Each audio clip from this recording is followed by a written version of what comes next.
ఆయన సముద్ర తీరమున మరలా నడిచిపోవచుండెను. జనులందరూ ఆయన ఎద్దకు రాగా ఆయన వారికి బోధించెను. ఆయన మార్గంలో వెళ్ళుచు సుంకపు మెట్ట వద్ద కూర్చున్న అల్ఫయి కుమారుడగు లేవిని చూచి నన్ను వెంబడించమని అతనితో చెప్పగా అతడు లేచి ఆయనను వెంబడించాను. అతని ఇంట ఆయన భోజనంలో కూర్చుని ఉండగా సుంకర్లను పాపులను అనేకులు యేసుతోనూ ఆయన శిష్యులతోనూ కూర్చుని ఉండేది. ఇట్టివారు అనేకులుండిరి.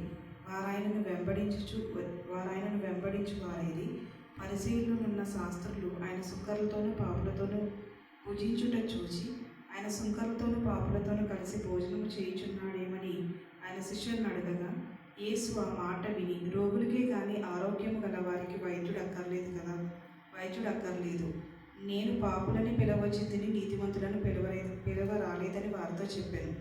యోహాను శిష్యులను పరిశీలన ఉపవాసము చేయుట కాదు.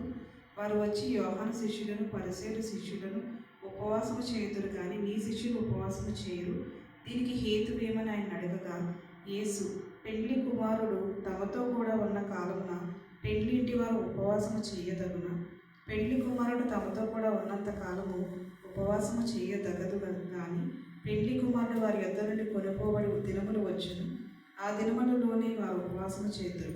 ఎవడనూ పాత బట్టకు క్రొత్త బట్ట మాసిక వేయుడు, వేసిన ఎడల ఆ క్రొత్త మాసిక పాత బట్టను వెలితిపరచును, చినుగు మరి ఎక్కువగను. ఎవడు పాత తిత్తులో క్రొత్త ద్రాక్షరసము పోయడు, పోసిన ఎడల ద్రాక్షరసము ఆ తిత్తులను పిగుచును, రసమును తిత్తులను చెడును. అయితే క్రొత్త ద్రాక్షరసము క్రొత్త తిత్తులు పోయవలనని చెప్పాను. మరియు ఆయన విశ్రాంతి దినమున పంట చెరలో పడి వెళ్ళుచుండగా శిష్యులు మార్గంలో సాగిపోవచ్చు వెన్నులు త్రుచుచుండిరి.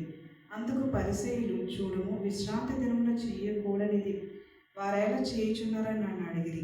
అందుకు ఆయన వారితో ఇట్లనెను, తానును తనతో కూడా ఉన్నవారును ఆకలిగొని నందున దావీదునకు అవసరము వచ్చినప్పుడు అతడు చేసినది మీరెన్నడూ చదవలేదా? అబ్యాతారు ప్రధాన యాజకుడై ఉండగా దేవమందిరంలోనికి వెళ్ళి యాజకులే కానీ ఇతరులు తినకూడని సముఖపు రొట్టెలు తాను తిని తనతో కూడా ఉన్నవారికి ఇచ్చాను కదా అని చెప్పాను. మరియు విశ్రాంతి దినము మనుషుల కొరకే నియమింపబడేను కానీ మనుషులు విశ్రాంతి దినము కొరకు నియమింపబడలేదు. అందువలన మనుష్య కుమారుడు విశ్రాంతి దినమునకును ప్రభువై ఉన్నాడని వారితో చెప్పాను.